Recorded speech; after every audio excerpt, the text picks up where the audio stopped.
환영합니다. 이곳까지 오시느라 수고가 많았을 것이라 생각합니다.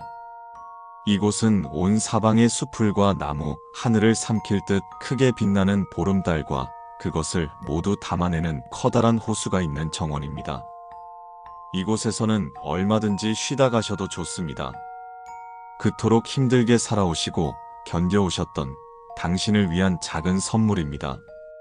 오랜 여로를 푸시고 행복한 휴식을 만끽하십시오. 허나 이곳이 귀하 같은 분들을 위해 마련한 공간이라고 해도 엄연한 괴이 현상으로 분류되는 곳이기에 조금 유의하셔야 하는 부분이 있습니다. 이는 귀하께서 스스로가 인간으로 남기를 원하실 때 적용되는 사항입니다. 이 수칙을 잘 지켜주십시오. 달을 너무 오래 바라보지 말아주십시오. 이곳의 달은 너무도 아름답습니다. 그 아름다움은 존재만으로 지구에서 벌어지는 특이한 천체 현상들이 보여주는 신비로움을 가벼이 지려밟을 정도라 할 수 있겠습니다. 허나 그토록 아름다운 달이기에 너무 오래 바라보는 일은 가급적 피하셔야 합니다. 달과 하나 되어 밤하늘에 수놓아지고 싶은 충동이 들 것입니다. 달의 곁에 머무르며 아름다운 달빛이 지상을 물들일 수 있도록 온몸을 희생하는 별이 되기를 원하신다면 달을 1분간 바라보며 크게 감탄하십시오. 저절로 다리가 움직일 것입니다. 하지만 귀하께서 인간으로 남고 싶으시다면 30초 이상 달을 보지 마시길 바랍니다. 호숫물은 가급적 마시지 마십시오. 예로부터 신비로운 자연을 온전히 담아낸 물은 특별한 힘을 지니고 있었습니다. 북두칠성을 온전히 담아낸 동해의 바다는 바라보는 것만으로도 한 사람을 거나하게 취하도록 만들 정도였죠. 이곳의 호숫물은 그 정도의 미혹을 가지고 있지는 않습니다만 현실의 증류주와 비슷한 특성을 띠고 있으니 가급적 음용을 피하십시오. 그럼에도 보름달과 자연의 정취를 가득 품은 티끌만큼의 잔맛도 없는 호숫물에 취하고 싶으시다면 눈을 감고 단 한 모금만을 들이키십시오. 이때 직접 손을 대시면 안 됩니다. 잠든 수련을 딱 한 송이만 조심히 깨워 잠시나마 한마음이 되고 싶다고 하십시오. 이내 말려있던 연잎이 펼쳐지며 물이 차오를 것입니다. 조심히 연잎째로 물을 건네받은 뒤 호수를 등지고 눈을 감고서 천천히 음미하십시오. 눈을 뜨지 않아도 온몸으로 자연을 느낄 수 있을 것입니다. 허나 이 물을 마신 경우 반드시 수풀로 들어가 잠을 청하십시오. 백목련이 기꺼이 당신을 가려줄 것입니다. 절대로 취한 상태에서 호수를, 특히 호수에 비친 달을 바라보는 일은 없어야 합니다. 이 정원의 달은 맨정신으로 보아도 그 유혹을 떨치기 힘들다는 사실을 기억하십시오. 식물을 상하게 하지 마십시오. 이번 항목에서 수련의 허락을 받아 하는 경우를 제외하면 어떤 경우에도 식물들을 해하지 마십시오. 식물들은 당신을 동정하여 아무런 해를 끼치지 않겠지만 호수 속의 달이 탐욕스럽게 빛나는 것만은 가려주지 못할 것입니다. 잠을 청하십시오. 저희는 기본적으로 귀하의 안전을 위해 숲속에서 잠을 청하기를 바라고 있습니다. 허나 호수에 묶인 나룻배 위에서 달빛을 받으며 잠들고 싶다는 마음이 들 수 있습니다. 가급적 이 충동을 참으시되 정배 위에서 주무시고 싶으시다면 버드나무에게 그림자가 없는 곳에서 잠들어 보고 싶다고 하십시오. 흔쾌히 이파리 2장을 내어줄 것입니다. 가볍게 목례하여 감사를 표한 뒤 이파리로 두 눈을 가리십시오. 시각은 차단되지만 10분 정도는 전신으로 주변의 풍경을 느낄 수 있을 것입니다. 그 감각에 의지해 배에 누우십시오. 발을 헛디뎌 빠지지 않도록 조심하셔야 합니다. 이후 눈을 감고 계시면 저절로 잠이 찾아올 것입니다. 최상의 숙면을 만끽하십시오.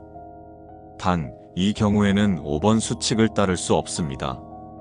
정화하십시오. 눈을 뜨면 날이 밝아 있을 것입니다. 하늘에는 아직 달이 떠 있지만 잠들어 있던 별이 깨어나 달빛을 덮어버렸기에 생긴 일이니 하늘은 쳐다보지 마십시오.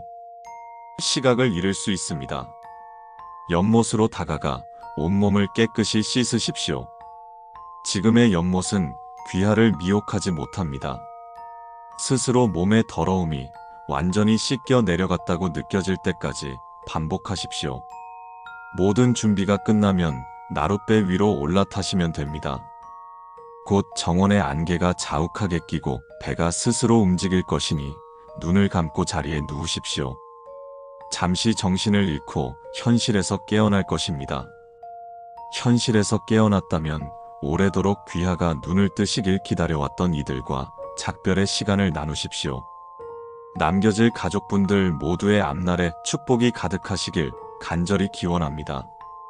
눈을 뜨면 정원에는 다시 밤이 찾아와 있을 것입니다. 달맞이꽃 화환을 쓴 소녀가 걸어올 것입니다. 예의를 갖춰 인사하십시오. 귀하께서 스스로를 깨끗이 정화하셨다면 당신의 모든 기억을 지워줄 것입니다. 그 기억이 아무리 소중하여도 부디 잊어주십시오. 귀하께서 마음속에 자리 잡은 기억을 놓아야 남겨진 이들도 자신의 삶을 살아갈 수 있습니다. 그 뒤 소녀의 손을 잡고 달을 향해 걸어가십시오. 우리 초자연재난 본부는 귀하의 아름다운 희생을 결코 잊지 않을 것입니다. 만일 나룻배 위에서 잠을 청하셨다면 그녀가 화환을 건넬 것입니다. 화환을 건네받고 그녀가 정화하고 오기를 기다리십시오. 소녀가 왔다면 기억을 지워주십시오. 귀하와 같은 선택을 하여 오랜 시간 동안 외로운 안내자로 살아온 아이입니다. 이제는 다시 인간으로 돌아간 그녀를 축복하여 주십시오. 소녀가 사라지면 달빛이 길을 비출 것입니다. 정원사가 되어 앞으로 올 손님을 맞이하여 주십시오. 괜찮습니다. 부끄러운 일이 아닙니다. 아이의 기억을 지워주었다는 사실을 기억하십시오. 이곳은 아픔을 잊어가는 곳입니다. 귀하의 뒤를 이으리가 오지 않기를 기도하여 주십시오. 저희 초자연재난 본부는 귀하의 희생에 다시 한번 진심으로 감사드립니다. 훗날 이곳의 관리를 위해 방문할 일이 생긴다면 안부를 전해드리겠습니다. 이 아름다운 낙원에서는 부디 행복하시길 바랍니다.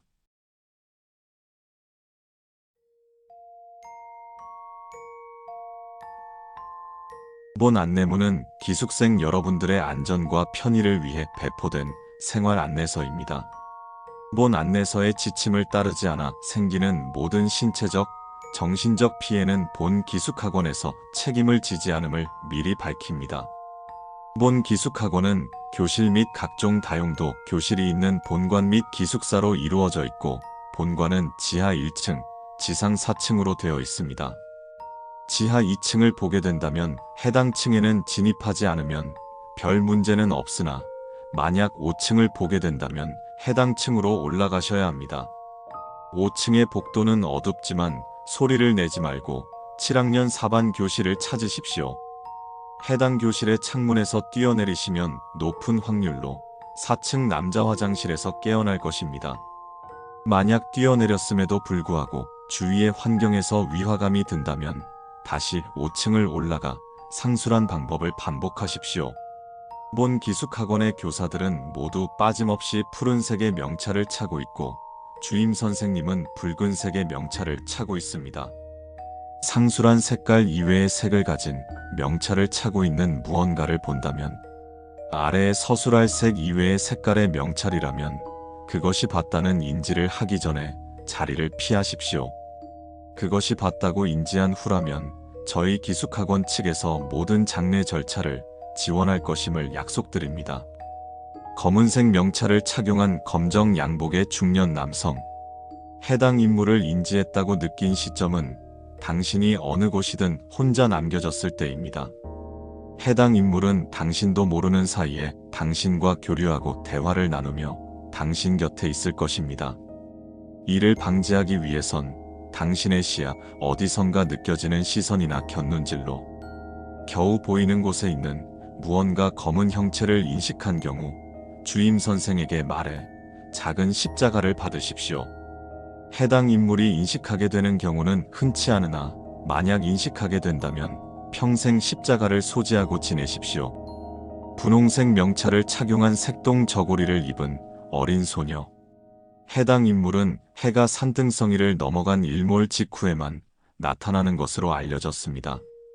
본인의 시야 저 먼 곳에 비슷한 형태의 무언가가 보인다면 그날은 주임 선생에게 말한 후 기숙학원을 벗어나 성당을 들른 후에 시내에서 주무십시오.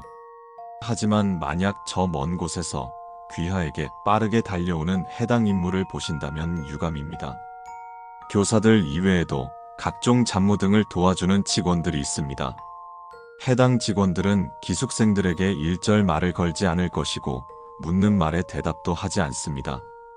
만약 이들이 먼저 말을 걸거나 당신을 보며 황홀하다는 듯이 미소를 짓는다면 그날은 숙소 안에서 모든 창문과 문을 잠그시고 커튼은 치지 마시고 창문 밖은 보지 마시길 권장하며 방 밖으로도 절대 나오지 마십시오.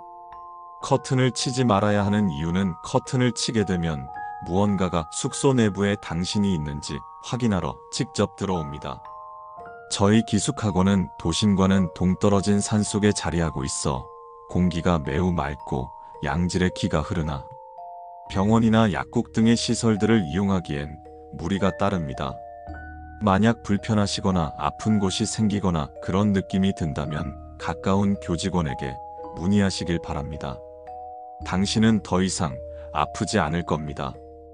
저희는 저희만의 교육 방식으로 기숙생 여러분의 성적 향상에 도움을 주고 있습니다. 그 예로 저희 기숙학원은 기숙생들이 자유롭게 원하는 수업을 들을 수도 있고 원하면 숙소에서 쉴 수도 있습니다. 공식적인 각 과목의 수업 시간은 9시부터 18시까지입니다.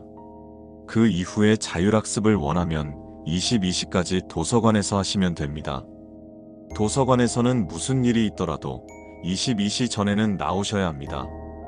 22시 이후의 도서관은 기존의 도서관과는 다른 공간이며 훈련되지 않은 일반인은 도서관이 원래대로 돌아오는 6시까지 살아남을 수 없습니다. 만약 22시 이전에 도서관에서 공부 중일 때 당신에게 음식이나 음료를 권하는 어떠한 이가 있다면 절대 그것을 섭취하지 마십시오. 이는 만약 아는 사람이 권한다 해도 마찬가지입니다. 아침과 점심, 저녁 식사는 각각 8시, 12시, 18시에 각 숙소에 직접 전해줍니다. 그래서 저희 기숙학원에는 조리실은 있으나 별도로 식당은 존재하지 않습니다. 만약 생활 중에 식당을 보게 된다면 절대 출입하지 마시고 안을 들여다보지 마십시오. 기숙사 앞의 운동장 이용은 자유입니다. 단 무언가에 걸려 넘어지게 되면 아래는 쳐다보지 마십시오. 만약 발목을 잡는 무언가를 느낀다면 아래를 내려다보지 마시고 순찰 중인 저희 측 교사 및 직원이 당신을 먼저 발견하길 기다리십시오. 대체로 저희 측 인원이 먼저 발견하게 될 것입니다. 기숙학원 교실 옆 한 구석에 있는 창고에는 버블랩, 흔히들 뽁뽁이로 알고 있는 것에 포장되어 있는 그림 및 조각들이 있습니다. 해가 지고 난 후 그곳을 지나가다 안에서 무언가 작게 터지는 소리가 들려도 무시하십시오. 만약 해당 소리가 빠르게 들리거나 소리가 들리다 멈춘다면 신속히 해당 자리에서 멀리 벗어나시길 바랍니다. 버블랩에 포장된 무언가에게 발각된다면 귀하의 신체에 영구적인 손상이 생길 수 있습니다. 저희 기숙학원에선 타의 모범이 되는 행동을 하거나 성적 우수자에겐 상점을 부여하는데 일정 점수 이상을 기록한 학생들은 매년 말에 해외 취업 및 연수 기회를 드립니다. 이와 반대로 소란을 일으키거나 문제가 되는 행동을 할 시엔 교사 재량으로 벌점을 부여하고 벌점에 따른 처벌이 존재하니 이 점 유의하시길 바랍니다. 입소식 당일 저녁 점호 시간에 본 기숙학원의 직원에 의해 개인 전자기기와 소지품 검사 및 전체 회수를 진행할 예정이니 통제에 따라주시길 바랍니다. 입소식을 치른 이후부턴 본 기숙학원의 허가 없이 무단으로 나가는 행위는 엄중히 금합니다.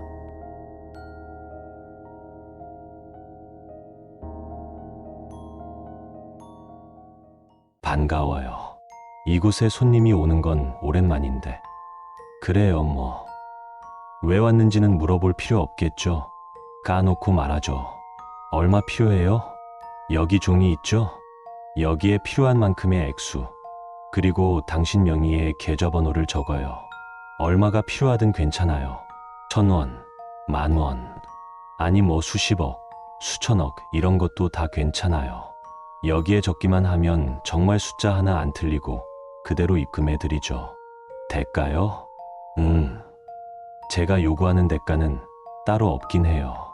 애초에 이건 저는 빌려주는 쪽이 아니고 그냥 입금만 해주는 쪽이거든요. 말하자면 저는 중매인이에요. 당신과 다른 존재 간의 금전 계약을 관리하는 그런 역할인 거죠. 어디 보자. 이번에 당신이 계약할 분은 다행히 조건이 괜찮은 분이네요. 이분은 당신에게 딱 20년의 시간을 주실 거예요.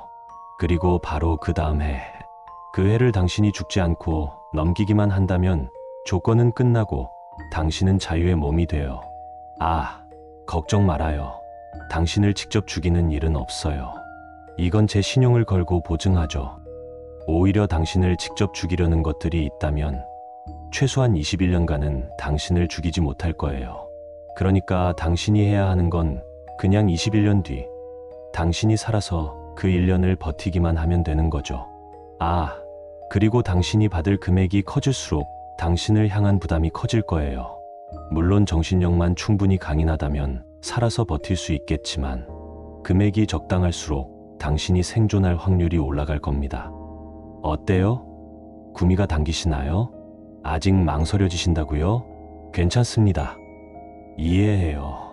돈 빌리려고 왔더니만 뜬금없이 이런 허무맹랑한 걸 조건이랍시고 들고 오는데 넙죽 받아들이면 그게 이상한 거지. 그럼 뭐 이분과 계약하신 분들의 이야기라도 풀어드릴까요? 시간이 너무 길어질 것 같으니까 딱 2분의 사례만 알려드릴게요. 잘 듣고 현명하게 결정하시길 바라요. 일단 첫 번째 고객님은 꽤 어린 분이셨어요. 이제 막 20대가 되신 창창하고 젊은 청년이었죠. 그런 사람이 대뜸 이런 곳까지 돈을 빌리러 오신 이유가 뭘까요? 뭐 별거겠어요. 학비 아니면 병원비지. 듣자 하니 이제 곧 큰 수술을 앞두고 있다는데 세상에 병이 췌장암이라는 거예요. 그 이야기를 듣고 원래 매칭시켜 드리려고 했던 고객님께는 죄송하지만 양해를 좀 구하고 계약 상대를 변경했죠. 맞아요. 당신이 계약하게 될 그분이요. 그분은 흔쾌히 계약을 수락하셨고 그는 10억의 돈이 담긴 계좌를 받고 나갔어요. 대충 10억을 사적으로 대출해준 대부업체를 만들고 전부 밀어버렸죠. 그럼 갚을 필요가 없는 돈이 되잖아요. 그 돈으로 청년은 수술을 받았고 결과가 그리 성공적이지는 않았지만 차도가 보이기 시작했어요. 그 사이 청년은 많은 것을 이루었죠. 튼튼해진 몸을 이끌고 군대를 다녀와서 본인이 꿈꾸던 직장에 다니며 그림 같은 삶을 살았죠. 좋은 아내를 만나 가족을 이루고 아이들도 똘똘하게 잘 커서 영문대를 노리는 훌륭한 인재로 크고 그리고 딱 21번째 해가 되는 날 남자는 지옥과도 같은 고통을 마주하게 되었어요. 아무런 전조도 신호도 없이 찾아온 고통은 어이없게도 그의 췌장으로부터 찾아왔죠. 의사로부터 사실상 완치 판정을 받았던 그의 췌장에서 말이에요. 멀쩡했던 살덩어리 속으로 변형된 살점이 파고들어요. 마치 주사를 놓듯 파고든 역겨운 살점은 주변의 모든 피륙들을 더 이상 생물의 것이라고는 표현하지 못할 조직으로 바꾸어 가죠. 액체처럼 녹아내리다 금속처럼 살점은 그렇게 굳어가며 생명으로서의 가치를 잃어요. 하지만 말했죠. 적어도 21년 동안 스스로를 제외하면 어느 무엇도 계약자를 죽게 할 수 없다고. 망가진 덩어리에 다시 핏줄이 자라나고 생명이 태어나요. 서서히 살점으로 돌아간 부위에 새롭게 신경이 돋아나고 그 부위는 다시 변성된 단백질 덩어리가 되어 다시 차갑게 굳어갑니다. 매시, 매분, 그리고 매 초마다 그 과정은 반복되죠. 몸 안에서 매 초마다 암 조직이 괴사하고 다시 태어나기를 반복하는 거예요. 그리고 그 고통은 고스란히 그 남자를 괴롭히게 되었죠. 1년의 시간 동안 한시도 가만두지 않고 말이에요. 의사는 남자에게 정말 다양한 약들을 처방했어요. 처음에는 검증된 치료제부터 어느새 임상실험 중인 약물로 바뀌기 시작하고 종국에는 그저 고통을 덜어주는 진통제로 방향이 바뀌어 갔죠. 하지만 진통제조차 그의 고통을 줄여주지는 못했어요. 그 많은 마약성 진통제 중에서 가장 독한 것을 썼는데도 그거 특징이 파스처럼 패치로 붙여서 천천히 약효가 몸에 스며들게 하는 건데 암이 전이된 모든 부위가 매 순간 죽었다가 다시 살아나기를 반복하니 어떻게 펜타닐이 뇌에 제대로 전달될 수 있었겠어요? 하지만 그 남자는 강인했죠. 딱 1년. 1년만 기다리면 모든 것이 끝난다는 의지 아래서 그는 버텨내고 또 버텨냈어요. 매 초마다 죽어가는 고통을 감내하면서 1년이라는 시간만을 바라보며. 그래서 어떻게 됐냐고요? 아쉽게도 그 남자는 1년을 버티지 못했어요. 희망이라는 게 참 무서운 것이더라고요. 사람을 살아가게 만드는 희망이 조금만 꺾이면 사람의 목을 조여 죽도록 만들어버려요. 1년이 거의 다 되어가던 날, 검사를 받은 남자는 자신의 전신으로 암이 전이되었다는 이야기를 전해들었죠. 역사상 최초로 전신의 조직에 암세포가 존재하는 사람이 된 거예요. 갑상선암도 어느새 미분화암이 되어 매 순간 그의 숨통을 조르고 암세포들의 공격 속에서는 그의 강인했던 뇌조차도 버텨낼 수 없었죠. 그는 의사에게 세상에서 가장 강하고 확실한 진통제 하나를 요청했어요. 예외적으로 의사는 그 요청을 수락했고 남자는 가장 빠르고 효과적인 방법으로 자신과 가족들이 짊어지던 고통을 지원했죠. 일단 그렇게 됐어요. 만약 그래도 희망을 잃지 않고 버텼다면 어떻게 됐을까요? 남자가 절망을 깨달은 것에는 다 그만한 이유가 있겠죠. 그래도 이런 거래에 절망적인 이야기만 할 수는 없겠죠? 이번엔 좀 희망편. 돈도 벌고 목숨도 구하고 인생도 편 사례를 알려드릴게요. 이번에 찾아온 사람은 고등학생쯤 되는 남자였어요. 그 친구는 무려 5천억 원의 거금을 받아갔죠. 이유는 별거 없더라고요. 그냥 평생 놀고 먹고 싶어서. 그 친구는 말 그대로 20년간 자기가 일하고 싶을 때나 대충 일하고 원하면 돈 좀 쓰다가 또 친구들 만나서 돈 뿌리고 다니는 그런 여유로운 삶을 살았어요. 돈을 다 은행에다 박아놓고 매달 나오는 이자만으로 한 달을 사는 걸 보면 정말 말 그대로 놀고 먹기만 하고 싶어서 그랬구나 싶더라고요. 남들이 상상하는 부자의 삶도 그렇다고 남들과 같은 일반인의 삶도 아닌, 그럼에도 행복한 20년의 시간을 그 친구는 마음껏 누렸죠. 그리고 마침내 그 친구에게도 약속한 시간이 찾아왔어요. 시작은 한 악질, 레카 유튜버였어요. 그 유튜버는 조용히 살던 그 친구의 진실을 알고 신상을 캐내서 그 친구를 찾아갔어요. 최소한의 증거도 없었던 건 아니었어요. 그 친구가 만나서 같이 놀던 온라인 친구들 중 하나가 바로 그 유튜버였거든요. 세상이란 게 원래 다 그래요. 가장 큰 비극은 원래 가까이 두면 안 될 놈을 가까이 뒀을 때 벌어지는 거야. 아무튼 그 친구는 자신을 찾아온 그 악질 유튜버에게 자신이 가진 돈으로 딜을 시도했죠. 무려 100억 원. 솔직히 이 정도 돈으로도 평생 먹고 살 돈은 충분히 되죠. 하지만 그 사람은 애초에 돈을 목적으로 찾아온 게 아니었던 것이 문제였죠. 말했잖아요. 악질 이슈몰이 레카 유튜버라고. 그 유튜버는 그 친구에 대한 철저한 조사를 이미 해둔 채로 찾아갔어요. 그 악질 유튜버는 몰래카메라를 집안 곳곳에 설치해 그 친구의 일상을 멋대로 유포하고 전 세계에 그의 수치스러운 모습들을 퍼뜨렸죠. 한 사람의 평범하고 비범하고 또 수치스럽기도 한 일상의 모든 장면이 전 세계로 퍼져나갔어요. 고작 재미와 컨텐츠를 위해서 그 친구는 한순간에 가문의 수치가 된 거예요. 그것도 모자라 그 유튜버는 평소 그가 먹던 음료에 약을 하나 섞었죠. 각성 효과가 있는 정제야. 왜 그런 짓을 했을까 했는데 공교롭게도 그 친구도 지병이 있더라고요. 뇌전증. 사람들에게는 간질이라는 이름으로 더 유명하죠? 순수 카페인 정제가 들어간 그 물은 발작을 일으키는 사람들에게는 그야말로 독약과도 같은 액체로 변했어요. 진정한 지옥은 그가 그 약물을 꼴깍 하고 넘긴 순간부터 시작되었죠. 그는 1년의 시간 동안 발작에 시달렸고 유튜버는 그의 카드를 도난해 사용하면서 그가 발작하는 모습을 전 세계 플랫폼에 생중계했어요. 혹시 경련발작이라는 게 어떤 고통인지 아시나요? 우리가 수건에서 물기를 짤 때 우리는 어떻게 하죠? 맞아요. 수건을 한 개까지 비틀어 물기를 짜내죠. 발작이 시작되면 전신의 근육이 그 수건처럼 비틀려요. 눈에서부터 모든 게 시작되죠. 내 의지와 달리 눈은 계속 왼쪽으로 돌아가다 흰저위만 남고 전신의 근육을 발끝까지 돌려 짜내는 고통과 함께 바닥으로 무너지는 거예요. 단 23분이면 끝나는데도 지옥 같은 고통이지만 그 친구는 그 고통을 1년이나 견뎌내야 했죠. 그리고 그 친구는 견뎌냈어요. 아니, 그걸 견뎌냈다고 보는 게 맞을까요? 전신의 근육을 움직일 수가 없어서 못 죽은 건데. 아무튼 그 친구는 살아남는 것에는 성공했어요. 우리와 약속했던 1년이 지나고 유튜버가 잡범 사건으로 경찰 조사를 받는 잠깐 사이 드디어 발작이 멎은 거예요. 그는 바닥을 기며 지하실로 숨어들었고 몸이 회복될 때를 기다리며 견뎠어요. 그리고 마침내 유튜버가 돌아왔을 때 그 친구는 유튜버를 붙잡아 난도질하는 것으로 두 번째 인생을 시작했답니다.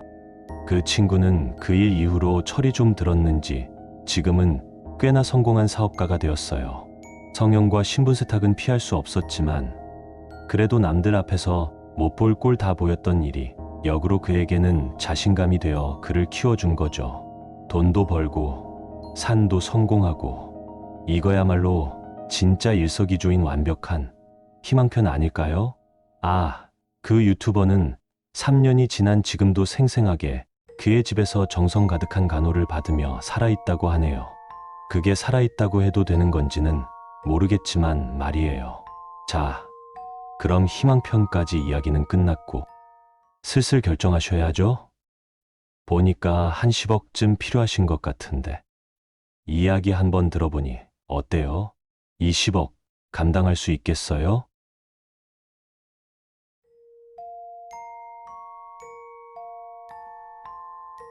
덜컹거리는 느낌과 함께 몸이 한쪽으로 쏠린다.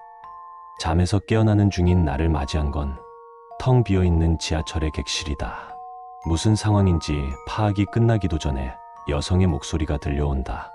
내리실 문은 오른쪽입니다. 곧이어 내 앞에 문이 서서히 열린다. 난 어디로 향하고 있었지? 그리고 지금 여긴 무슨 역인 거지? 여러 가지 의문이 들 때 여기서 내려야 할 것 같단 직감이 들었다. 허겁지겁 지하철에서 내린 나는 정면에 있는 승강장 안내문을 바라보았다.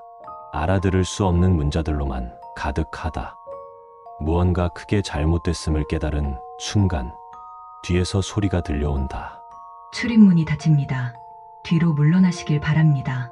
지하철에 다시 타기 위해 몸을 돌렸을 때 눈에 보인 것은 닫히기 시작하는 출입문과 스크린도어 안쪽에 붙어있는 종이었다. 지금이라도 지하철 안으로 몸을 던져 넣으면 어떻게든 탈 수 있지 않을까? 라는 생각이 들었지만 종이에 큼직하게 써져 있는 빨간 글자를 읽고선 곧바로 포기하였다. 지금 타면 죽어. 멀어가는 지하철을 멍하니 바라보았다. 혹시 종이의 내용을 무시하고서라도 타야 했던 건 아닐까? 일단 주머니를 뒤져보았다. 휴대폰도 지갑도 아무것도 들어있지 않다.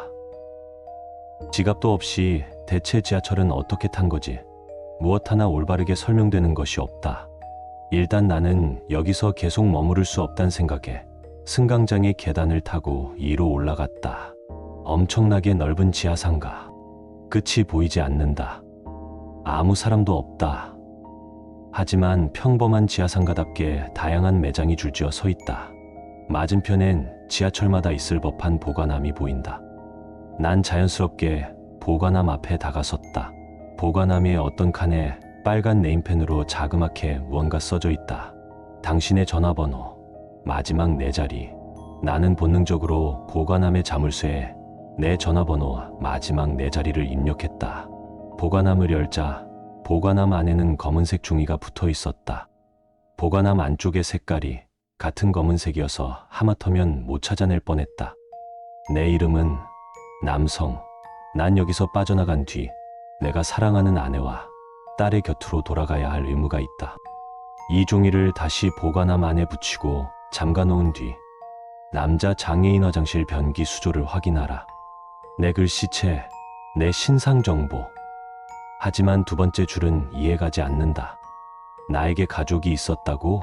수많은 의문을 뒤로 한 채 장애인 화장실을 찾아다녔다.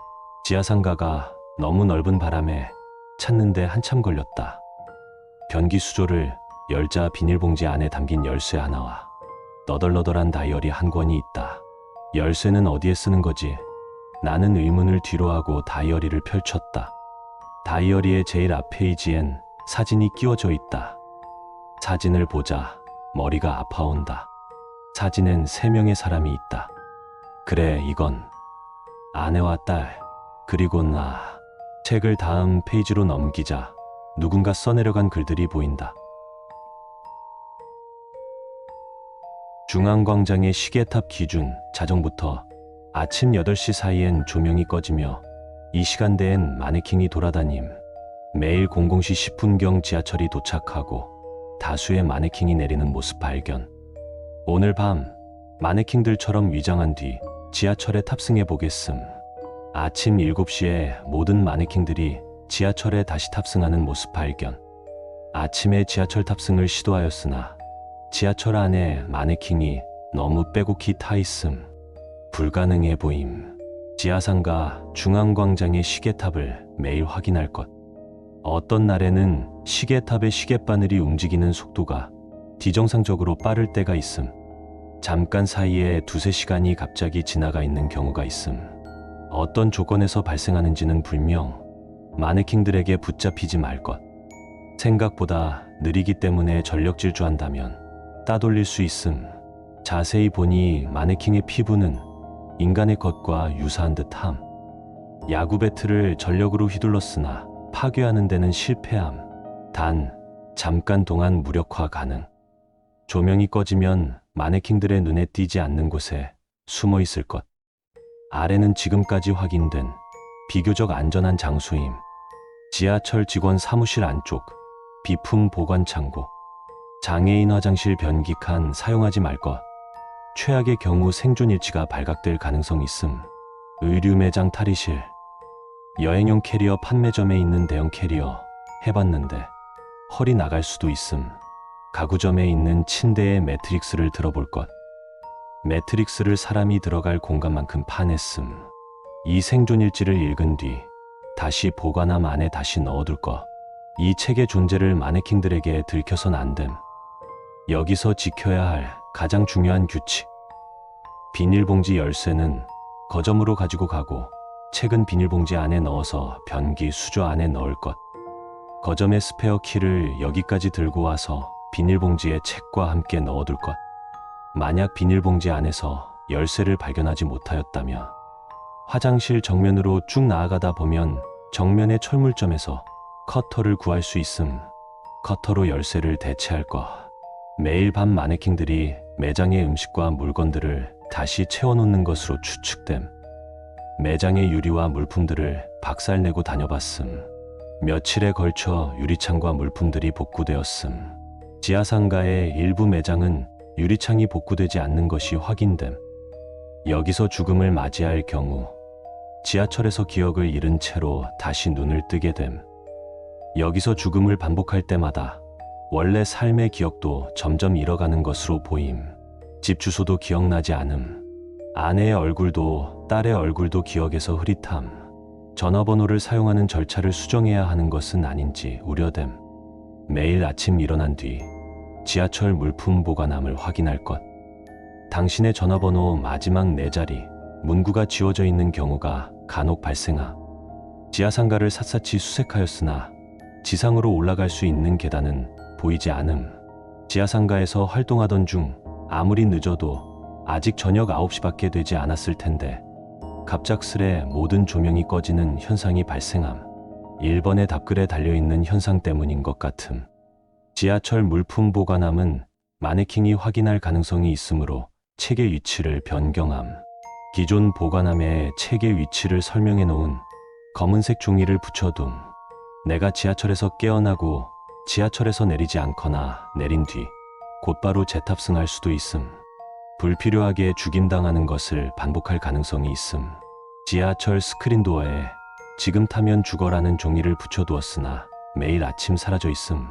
스크린도어 안쪽에 종이를 붙이자 종이가 사라지지 않음. 이번에 내렸을 땐 그런 종이를 보지 못했음.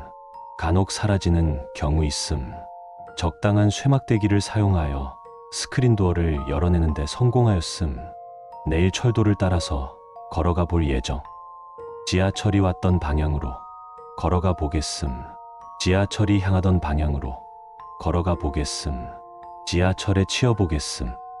장애인 화장실을 나와서 오른쪽으로 돈 뒤 쭉 나아가 10분 정도 걸어간 뒤 전자담배 매장이 보일 때 오른쪽으로 꺾어서 앞으로 계속 나아가면 관리되지 않는 휴대폰 매장이 나옴.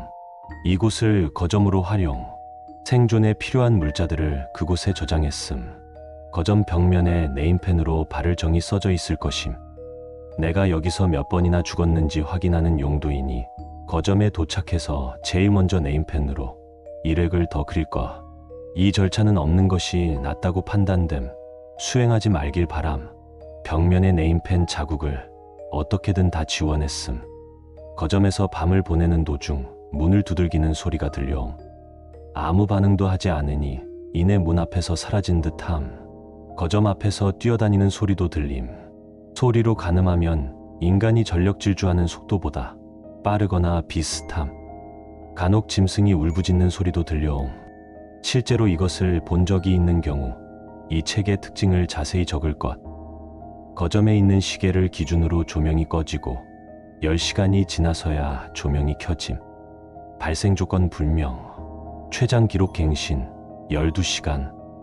최장 기록 갱신 3일 6시간. 마네킹들과 최대한 비슷한 가면을 만들어냈음. 오늘 밤 마네킹으로 위장한 채로 밤의 지하상가를 돌아다녀 보겠음. 가까이 가지 않는 한 눈치채지 못함. 숨소리를 들키지 않도록 유의할 것. 지하상가 어딜 가든 탄내가 매우 심각하게 나고 있음. 숨을 못 쉴 정도임. 며칠 지나니까 탄 냄새가 나지 않음. 아마 이전에 내가 지하상가에 불을 지른 것으로 추정됨. 자물쇠를 따고 휴대폰 매장의 문을 열자 잡동사니들이 가득한 거점이 보인다. 한쪽 벽면엔 그을린 자국이 가득하다. 어째서 한쪽 벽면에만 그을린 자국이? 호기심에 그을린 자국을 만져보았으나 이내 이것은 그을린 자국이 아니란 것을 알게 돼버렸다.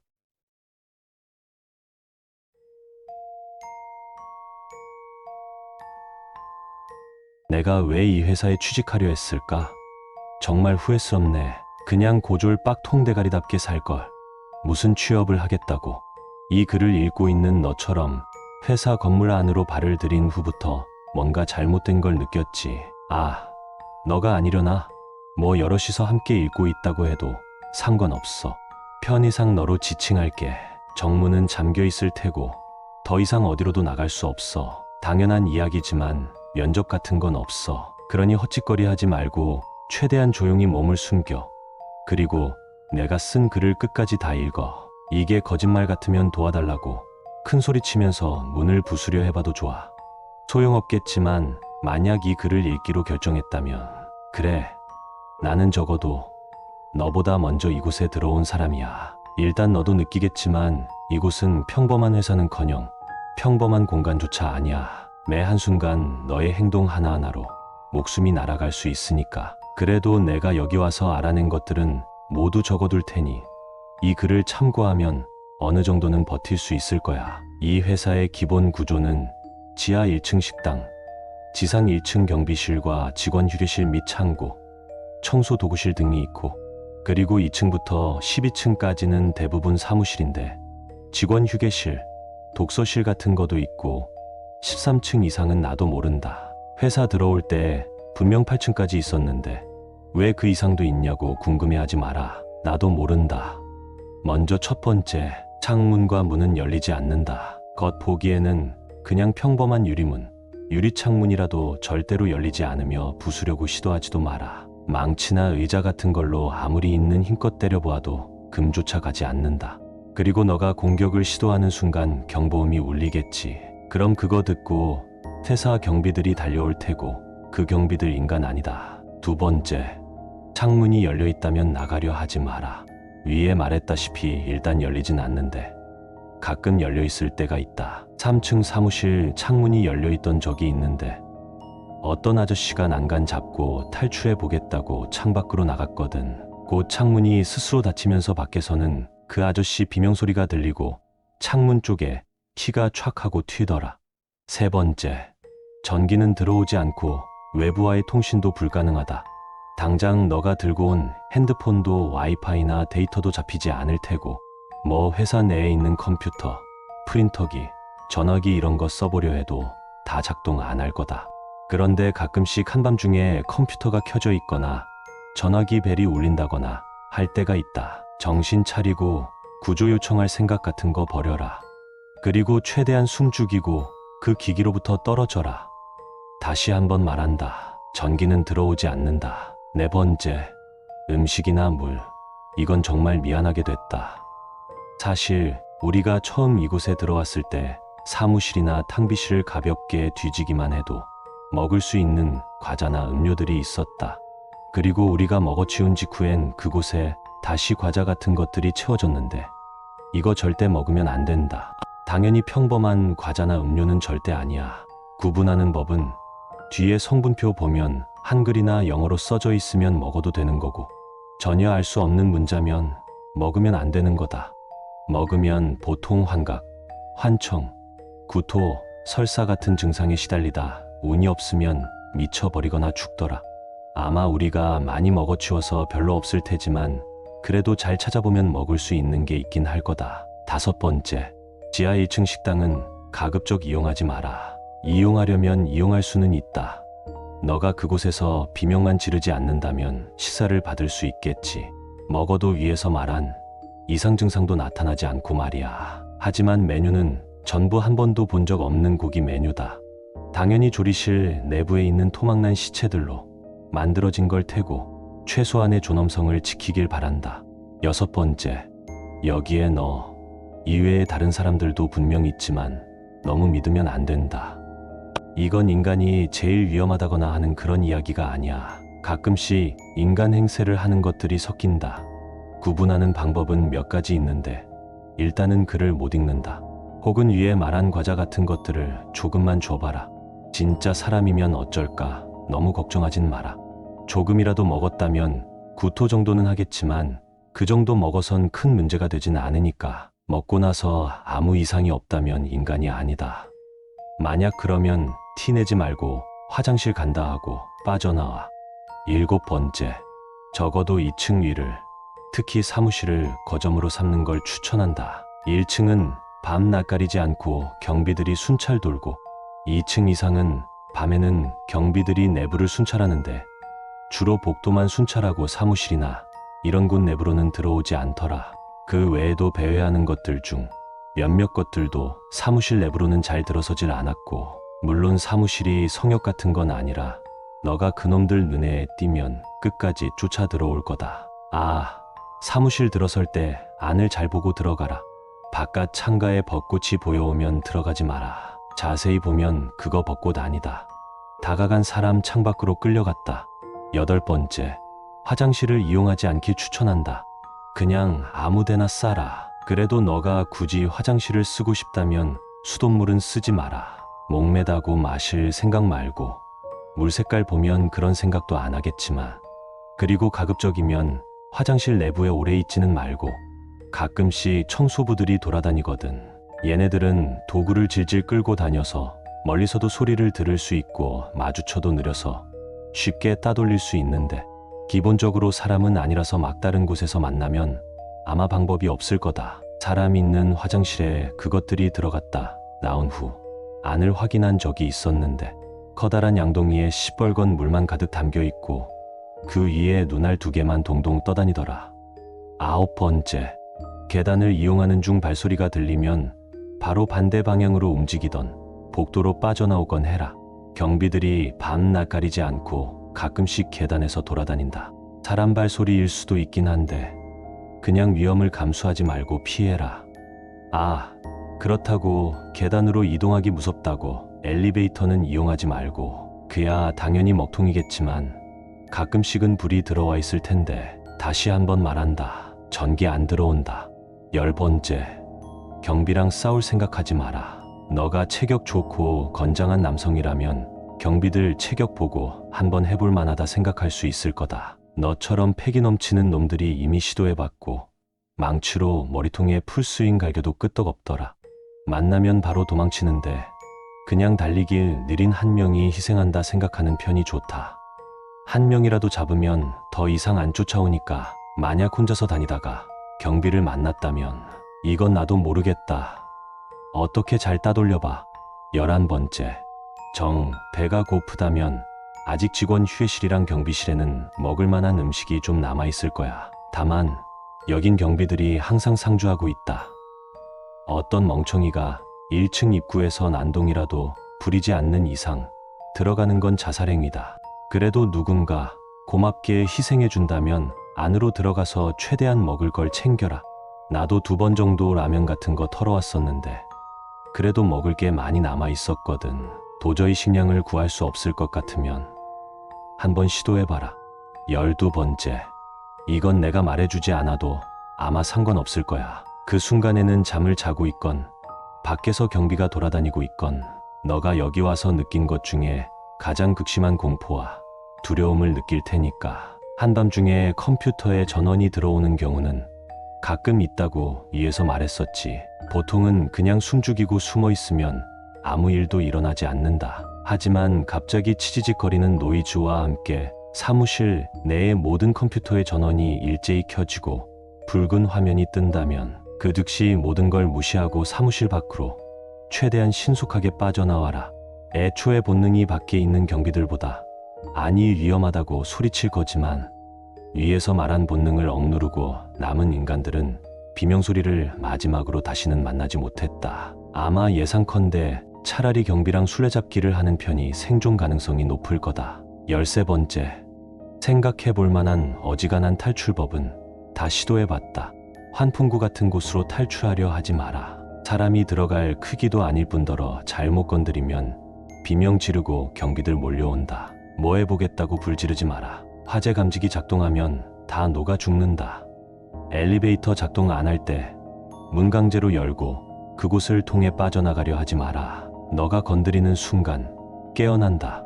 벽 부수고 나갈 생각 마라. 상식적으로 유리가 안 부서지는데 벽이 부서지겠냐.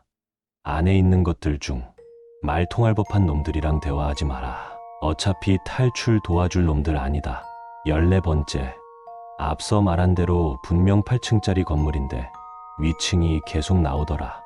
하지만 13층 이상 올라갔다가 다시 돌아온 사람은 없다. 여럿 올라갔었는데 그 뒤로 감감무소식이다. 죽었는지 살았는지 탈출했는지조차 모른다. 내가 이것저것 많이 시도해봤는데 아무리 생각해도 정문 열고 나가거나 13층 이상을 가보는 방법밖에 없을 것 같다. 근데 나도 여기 꽤 오래 있었는데 정문 여는 방법 같은 건 찾지 못했다. 15번째, 이제 좀 힘들다. 그냥 대충 적어둘게. 경비는 낮에는 1층이랑 계단, 밤에는 회사 전체 복도 순찰 위에 적어뒀지. 밤낮은 시계 보지 말고 창밖에 해가 뜨고 지고로만 구별해. 시간 의미 없어.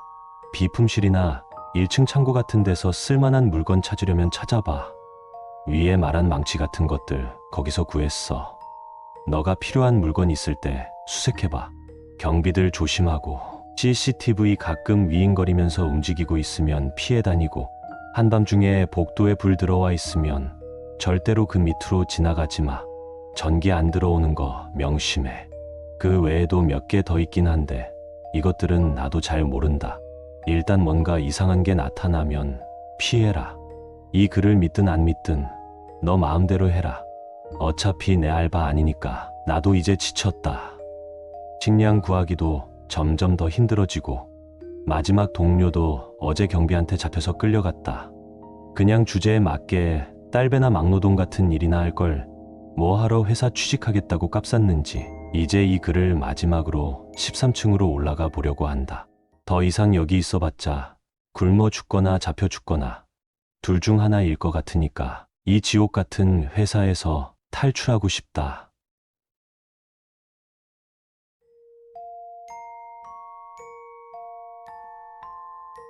반갑습니다. 우선 이 편지를 읽고 있다는 점에서부터 당신은 운이 매우 좋은 것입니다. 당신의 주위를 둘러보십시오. 사방이 칠흑으로 뒤덮여 어둡겠지요. 몸도 매우 추울 것입니다. 혹시 근처에 부서져 널브러진 석재 잔해가 남아있다면 그것을 위해 기도해 주십시오. 당신은 그것의 보호로 살 수 있었습니다. 이 편지가 귀하를 보호할 수 있는 시간은 최장 2시간이므로 귀하가 눈을 뜨시고 이 편지를 보셨다면 즉시 옆에 있는 약통의 알약을 꺼내 복용하십시오. DHM 500mg이 총 50정 들어있을 것입니다. 해당 약물은 24시간 기준으로 10알까지가 섭취의 한계점이며 최소 2시간 간격으로 복용해야 합니다. 위 수칙 중 한 가지라도 위배될 경우 LD50, 즉 평균적으로 50%의 피실험자가 사망하는 반수치 사량의 기준점임을 확인했습니다. 하지만 당신이 조심해야 할 것은 고작 이 약물의 반수치 사량과 위험성 따위가 아닙니다. 느껴지십니까? 이것이 느껴지지 않는다면 약물의 효과가 정상적으로 발휘되고 있다는 것입니다. 그렇다면 옆에 있는 온도계를 보십시오. 온도계의 침이 아마도 영하 200도 언저리에 있을 것입니다. 그리고 실시간으로 조금씩 올라가는 것이 보일 것입니다. 칠흑 같은 어둠이 가시지 않았음에도 곧 한낮처럼 더워질 것입니다. 심야에서나 볼 수 있던 밤하늘을 눈앞에 두고도 타 죽을 것 같은 자결감이 느껴지기 시작할 겁니다. 착각이 아닙니다. 당신은 지금 일출을 맞이하고 있는 것입니다. 당신이 있는 곳은 일출이 안전했던 궤도를 벗어났습니다. 당신이 있는 행성은 추락하고 있습니다. 우선 심각한 한기가 느껴지거나 심각한 자결감이 느껴질 경우 지체 없이 약물을 복용하십시오. 반수치 사량은 신경 쓸 필요가 없습니다. 복용이 늦어지면 사망률은 100%입니다. 부디 당신의 사지가 온전할 때 복용하시길 바랍니다. 당신은 지금 지구에 있지 않습니다. 정확한 경위는 알 수 없으나 적어도 당신이 있는 곳이 지구가 아니라는 것만은 확실합니다. 심지어 그곳은 공전 궤도를 이탈하여 모항성으로 추락 중인 불운한 행성이겠죠. 아마 당신이 낮의 지역에서 깨어났다면 당신과 이 편지를 포함한 모든 것은 제도 남기지 못하고 소멸하였을 것입니다. 우연으로나마 가장 큰 고비를 넘기셨으니 다음 수칙을 지키시어 반드시 지구로 생還하여 주십시오. 온도계를 통해 시간을 파악하십시오. 현재 온도는 마이너스 198도, 일출까지 남은 시간은 약 11시간입니다. 11시간이 남았다고 안심하지 마십시오. 이곳의 반대편은 1000도에 육박하는 온도를 가지고 있고 지나치게 뜨거운 열기로 인해 대기조차 존재하지 않습니다. 즉, 당신은 늦어도 12시간이면 그 지옥을 온몸으로 맞이하게 된다는 의미입니다. 1시간에 수십 도의 온도가 치솟을 것입니다. 신속히 탈출하는 것을 목표로 하십시오. 부디 약물 과다 복용으로 얼어 죽는 것이 최선의 선택지가 되지 않으시길 바라겠습니다. 상황 파악이 끝나셨으면 즉시 주위를 둘러보십시오. 만약 육안으로 땅에 금이 가 있는 부분을 발견하셨다면 당신은 매우 운이 좋은 경우입니다. 해당 방향으로 온 힘을 다해 달리십시오. 행성이 궤도를 이탈하는 이유는 다양하지만 상당수의 경우는 감당하기 어려운 소행성의 충돌이 그 원인이 됩니다. 소행성이 시야에 들어올 때까지 달리십시오. 온도가 마이너스 130도를 넘기기 전에 도착해야 합니다. 그렇지 못하셨다면 방법이 없습니다. 약을 한 번에 모두 섭취하십시오. 잠시간 한기가 느껴지다가 고통 없이 죽게 될 것입니다. 소행성에 도착하셨다면 어떻게든 안으로 들어가십시오. 규모는 다양할 것이나 반드시 사람 한 명이 통과할 규모의 구멍은 있을 것입니다. 그 증거가 바로 이 편지의 존재입니다. 저희는 인류의 지속적인 행성 납치 사고를 대비하여 100년 전부터 지속적으로 소행성 저거 및 인공 소행성 대체 작업을 진행해 왔습니다. 당신이 있는 행성이 추락하는 이유도 인공 소행성, 즉 탈출선의 충돌 때문일 것입니다. 허나 저희를 원망하진 마십시오. 소행성이 충돌하지 않았다면 당신이 탈출할 방법도 없었을 것입니다. 이 소행성을 계속해서 배치해 주시는 분들의 노고에 감사하며 소행성 내부로 들어가십시오. 내부에는 탈출선이 있을 것입니다. 여기까지 오셨다면 당신은 탈출을 위한 거의 모든 조건을 마치셨습니다. 탑승 전 온도계를 확인하십시오. 온도는 확인하실 필요가 없습니다. 온도계를 보십시오. 온도계가 녹고 있다면 즉시 탈출선 안으로 들어가 붉은색 버튼을 누르십시오. 다시는 볼 수 없게 된 그리웠던 가족들을 만나게 될 것입니다. 만약 온도계가 멀쩡하다면 방호복을 착용하십시오. 온도계가 녹기 시작할 조짐이 보인다면 더욱 신속해야 합니다. 이후 탈출선 좌석에 착석하시고 파란색 버튼을 누르십시오. 필요한 모든 안전장치가 장착될 것입니다. 팔과 어깨에 짜릿한 통증이 느껴질 수 있습니다. 안심하십시오. 당신의 신체를 보호하기 위해 약물을 주사하는 것입니다. 모든 준비가 완료되면 버튼들의 불이 전멸될 것입니다. 상황에 맞춰 행동하십시오. 적, 녹, 청색의 버튼이 모두 전멸할 경우 당신의 대처는 충분히 신속했습니다. 안심하시고 녹색 버튼을 누르십시오. 한숨 주무시고 나면 집으로 돌아오게 될 것입니다. 녹색의 버튼이 전멸하지 않고 푸른색 버튼에서 노란 불이 전멸할 경우 당신은 다소 위험하고 고통스러운 방법으로 탈출해야 합니다. 우선 버튼을 누르십시오. 호흡관이 당신의 코와 입을 통해 기도 내에 삽관될 것입니다. 견디십시오. 숨이 차는 느낌이 들 것입니다. 견디십시오. 자발적으로 호흡하고 싶다는 충동이 들 것입니다. 필사적으로 견디십시오. 본 방호복에 내장된 인공호흡 시스템은 호흡으로 인한 체내 기압의 변동을 막기 위해 만들어졌습니다. 당신이 호흡을 시도하지만 않는다면 본 시스템은 신체에 전혀 무리가 가지 않도록 호흡 작용을 도울 것입니다. 명심하십시오. 호흡을 시도하는 순간 당신은 죽습니다. 차라리 파란 버튼을 한 번 더 누르십시오. 마취제가 투여될 것입니다. 당신이 깨어날 수 있을지는 알 수 없겠지만 못해도 당신의 시신만큼은 지구로 올 수 있을 것입니다. 같은 이유로 수면 또한 취하지 마십시오. 무의식 중에 호흡할 수 있습니다. 이 경우 당신은 다시는 깨어나지 못할 것입니다. 만일 붉은색 버튼만이 전멸한다면 마음을 정리하시고 오래전에 헤어졌던 사랑하는 사람들과 만날 준비를 하십시오. 붉은색 버튼을 누르시면 이별이 없는 그곳에서 다시 만나게 될 것입니다. 축하합니다. 당신이 이 목소리를 듣고 있다면 이제는 호흡하셔도 괜찮습니다. 당신은 태양계에 성공적으로 진입하였습니다. 푸른색 버튼을 눌러 호흡관을 삽관하셨다면 지금쯤 초록색 버튼이 전멸하고 있을 것입니다. 초록색 버튼을 눌러 호흡관을 해제하십시오. 다시 한번 축하드립니다. 태양계에 들어온 이상 당신은 절대적으로 안전합니다. 이제부터는 붉은 버튼을 눌러도 괜찮습니다. 본 기체는 태양계 내에 진입하는 순간 마취제 탱크가 자동으로 분리되도록 설계되었습니다. 붉은 버튼을 누르셔서 구조를 요청하십시오. 인근 우주정거장에서 즉시 당신을 구조하기 위한 구조대를 파견할 것입니다. 오랜만입니다. 지구로 돌아오신 소감은 어떻습니까? 오늘은 지구로 무사히 귀환하신 당신을 위해 저희 기관에서 준비한 선물이 오는 날입니다. 50억 원 상당의 금괴, 해당 금괴를 보관할 금고, 환전을 도와줄 사람의 직통번호와 운석 파편 목걸이가 귀하께 등기소포로 지급될 것입니다. 반드시 수령하시고 운석 파편 목걸이는 항시 착용하여 주십시오. 만에 하나의 상황에서 당신을 위해 행운이 되어줄 것입니다.